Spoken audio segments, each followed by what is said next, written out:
Well, hi everybody, my name is Greg Anderson and this is the Good Timekeeping Show with Greg Anderson. Now I've had a request that I identify the watch I'm wearing at the beginning of this video, and I'm what they call Schwarzkopfing today with two watches. This one is the MTG M900 watch. I like this watch. And well, the other one is the one I want to talk about today, a very affordable Casio watch. And well, let's just get into it. All right, this is the G-Shock GW6900, and it's based on the DW6900, which I believe has been around since about 1995. So it's a very popular design. This is the classic look of that one that was around in 1995, updated with some really good features that I really like. One that I like in particular, tough solar, so there's a solar cell built into the face of the watch, and that will charge the battery. If you just use the watch in your everyday life, in everyday normal lighting conditions, that'll be enough power to keep that battery topped off. And with any luck, you can go years and years and years without ever having to worry about changing a battery. That's what tough solar is all about. My first tough solar watch that I bought in 2006, here we are, over 13 years later, and it's still running strong. So I haven't had any trouble with that other one. I expect similar performance from this tough solar watch. The other thing I really like, is Multiband 6. That means that the watch has a built-in radio receiver, and it's going to receive atomic time data from any of 6 transmitters in different parts of the world. There's one in China, there are 2 in Japan, one in the UK, and another in Germany. And then my favorite one, of course, is WWVB right here in the United States out of Fort Collins. So if you are within range of any of those transmitters and you have the watch set to the right time zone to receive, then it's going to pick up atomic time information every night and automatically keep itself adjusted to the right time, right down to the second. So I really like that.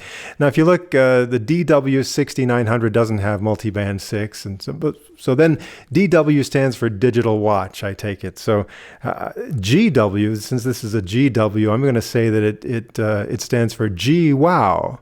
Okay, so think of that as you're looking around. You might see various versions of watches that look a lot like this.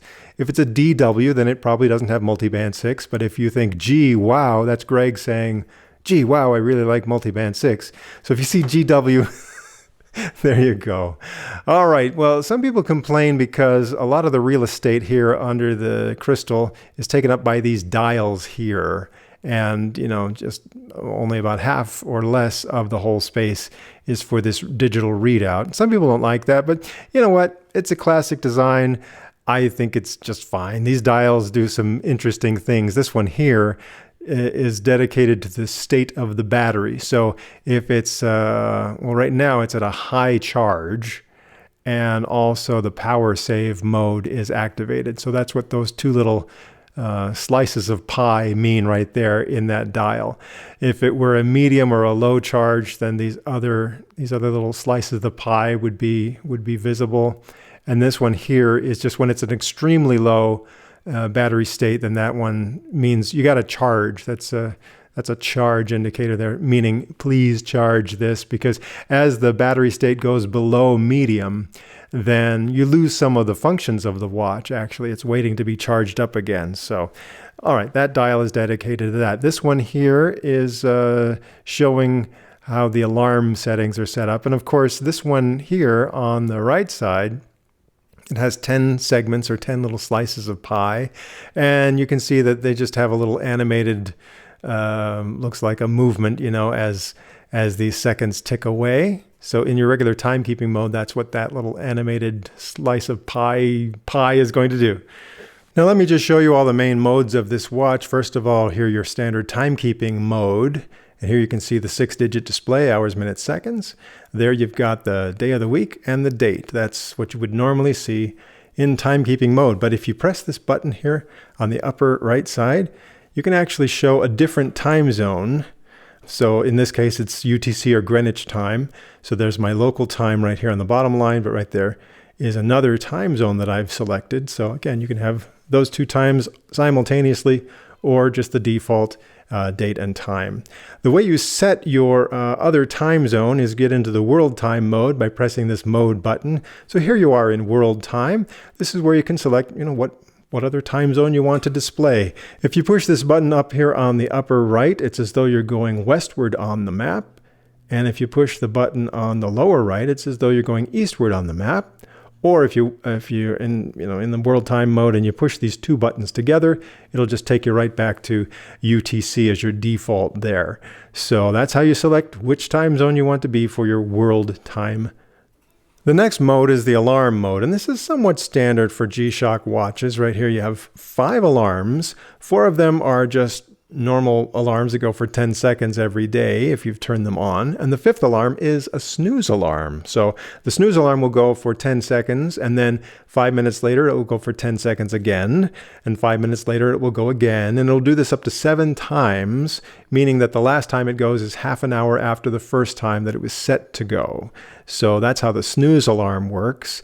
And then the next thing you have here is your hourly signal. So of course it's going to beep every hour at the top of the hour if you have that turned on. Now let me just take you back here to say, let's go with alarm number 4. If I turn this on by pushing the button here on the upper right side, now you see that this little indicator has given you a little slice of the pie to show you that one of your alarms, at least one of your alarms, is set to go. So whatever mode you're in, you can just look at that and see if an alarm is set to go. If the alarm that's set to go happens to be the snooze alarm, then 2 indicators will turn on. One that shows an alarm is set, and the other that shows that it is the snooze alarm is among the alarms set. So then the next one is the the hourly signal, and if I turn that one on, then another indicator shows up there, and that's the one corresponding to the hourly signal. So whatever mode you're in, you can look at that dial and know if you've got alarms and the hourly signal set to go. Maybe a useful feature, because that also will tell you whether noises are set to go. Maybe you don't want the watch to make any noises, then you want to make sure those indicators are off. But otherwise, it's pretty standard stuff. If you want to set the alarm, you can just hold down this adjust button, and there's where you can set the hours, because it's blinking there, and I press mode, and now I can set the minutes. So pretty simple stuff there. Now the next mode is the stopwatch mode. This is a 24-hour stopwatch, meaning that if you start it up and you leave it going, it'll go for 24 hours, and once it reaches 24 hours, it will reset to 0 and keep going. So you have the option of timing things that last more than a day, but you need to keep track of how many days that is, and the watch will keep track of how many hours, minutes, seconds, and hundredths of a second are there. Again, you start and stop it with this button that's marked Start Stop, and here is where you can do the split timer right there, or you can stop it and reset, all with those buttons on the right side. And you'll notice that when the stopwatch is going, this little indicator here that has 10 segments, all 10 of those segments either go on or off each second as the stopwatch is going. Okay, I'm going to stop it for now, however, and reset. The next mode is your countdown timer. This can also be a 24-hour countdown timer, or you can set it to whatever time you want. So there it's on 5 minutes. It's just going to make some noise for 10 seconds at the end of the 5 minutes. Or I can reset that and set it to whatever I want. Again, hold down the button there. And here I can set however many hours I want, and press mode, and however many minutes I want. I could take this all the way from just 1 minute up to the full 24 hours. And the way to get a full, true 24-hour countdown timer is to set it to all zeros. And then when I start that one, there it goes. It's a true 24-hour countdown timer if that's what I want. Keep in mind that if the countdown timer is running, that prevents the Multiband 6 from working. So make sure you've got that turned off if you want Multiband 6 to go. And I'm going to reset that for now. All right, so that takes us through all the modes. Now, this is where I'm going to show you how to do your initial setup if you've got this watch and you're just using it for the first time. Okay, from here, you can push down this adjust button, hold it down for just a few seconds, and there you go. Now you can select your home time zone. For me, it's the Denver time zone, or the Mountain time zone in the United States. If you push this button down here that'll, as though you're going eastward on the map to select another time zone. And of course up here, it's as though you're going westward on the map to select a different time zone. I'll press mode again, and this is where I can select automatic daylight saving time, or if I want it to always show standard time, then I can turn that off. Or if I want it to always show daylight saving time, it'll be on. But if I want it to change automatically, I'll set it to auto. And again, when it's receiving its atomic time information, it's going to make that adjustment automatically. The next here, well, I can have either a 12-hour or 24-hour display right there. That's where I select that.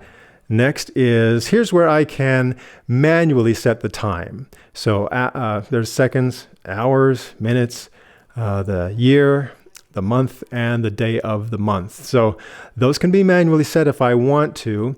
If it receives atomic time information, it's going to override whatever my manual setting was and replace it with the atomic time information that it receives from one of those transmitters. And that will include both the time and the date. But I can set it manually if I want to. Okay, here I haven't been pointing a microphone exactly right at the watch, but maybe you could hear it a little bit on the video. When I press buttons to change modes or to start and stop the stopwatch or the timer, you can hear a little bit of a beep. I can mute that right here with this setting. So if I push here the start-stop button, there it shows mute. And when I did that, another one of these little segments lit up here in this dial to indicate that it's muted. So if I have it in mute, then it's not going to make a little beep every time I push a button to start and stop the stopwatch or the timer or to change modes. When it's in mute, it's still going to make noises when the alarm goes off or at the end of a countdown timer, but it's just not going to make a noise every time I push a button like it seems to do when it's not in mute. So there's that option right there. Either a little musical note when you push a key, or mute. Okay, this is where I can set the duration of the backlight. It's either going to stay on for 3 seconds, or I can set it to, let's see, just 1.5 seconds, or 3 seconds. That's where I get to choose that. With most watches, you'd want it to not be on very long because you don't want to drain the battery. But with this watch, since it recharges itself with that tough solar feature, I'll go ahead and leave it on 3 seconds for my backlight. And this is the power save mode. You can have that either on or off. When the power save mode is on, then the watch is going to try to conserve power at night. So after 10 p.m., if the watch is sitting in the dark, and it uses the solar cell as kind of its light sensor to know whether or not it's in the dark, if it's in the dark for, say, an hour after 10 p.m., then it knows that you're probably not wearing the watch and it's night, and it's going to turn off the display. So there won't be anything on the display, and that saves some power. Now, the way to take it out of power save mode, or take it out of that sleep mode if it goes into power save mode, is to press any button. That'll take it out. Or you can move the watch because it has a little motion sensor inside of it. So if you move it around a lot, that'll kind of shake it out of its sleep mode. Or if you just expose it to adequate light, take it to a well-lit area, and that will take it out of sleep mode. So it's very easy to take it out of sleep mode if it happens to go into sleep mode. But if you know that you don't want the display to go blank overnight for some reason, you can turn off power save, and just going to stay on all the time. Okay, so those are the basic setups there. And now we're back to our home city setting. Now, as I indicated, this button with the G on it, that's my backlight button. And it has that automatic backlight feature. If I press and hold this button for just a few seconds, then I can turn on an automatic backlight. And you may have noticed right up there, that last slice of the pie on this indicator lit up, and it says AEL. For the automatic electroluminescent backlight. And what that means is when that is active, every time you turn the watch up as though you're looking at it, on your wrist, just like that, it's going to activate the backlight. And that's going to happen when it's dark enough. If you're out in broad daylight, then it's going to know that, and it's not going to activate the backlight when you make that move. But if it's dark enough, then that's just enough to make the light come on automatically if you have the automatic feature enabled. You can turn that off again by simply, again, pressing and holding that G button until it turns off. And you can see right there in that indicator that it's now off. And in case you're wondering what it looks like when that backlight comes on, it looks something like that. So again, 3 seconds, and if I just tilt it up there, then there we go, there's our backlight. Now there's one more thing I want to tell you about Multiband 6. This watch will attempt to set itself every night starting at midnight. It's going to turn on that atomic time receiver and try to set itself. It usually takes anywhere between 2 and 10 minutes to set itself. If it is successful, then it won't try again until midnight the next night. But if it's not successful, it's going to try again every hour on the hour up to 6 times. It's going to turn on its radio receiver and try to set itself. This watch will show me the last time that it was able to set itself. From the regular timekeeping mode, I'll press this button marked Start Stop, and right there it tells me it was able to get the atomic time reception. That's today's date, and that's 1:04 in the morning. So it was able on its second attempt this morning to set itself and make sure it was on the correct time. So normally you'll never even notice that it drifts from, the atomic time, because it might be off by just a fraction of a second every day, but then if it sets itself every day and corrects that, you'll never notice it being wrong. Now, if it does have some trouble receiving the atomic time information, then it's just going to run as a normal quartz watch for most of the time anyway. And so without any correction from atomic time reception, it should be accurate to within 15 seconds a month anyway.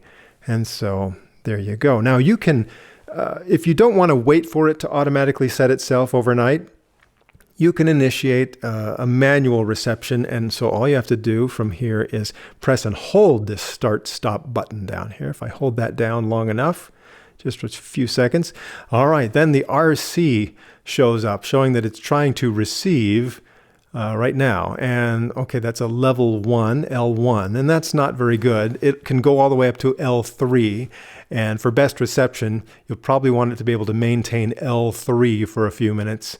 And after a few minutes of receiving at an L3 level, and it'll process the data that it's receiving, then it will be successful. So you can do that again manually if you want to start it up that way, or just wait until midnight and see if it does it on its own.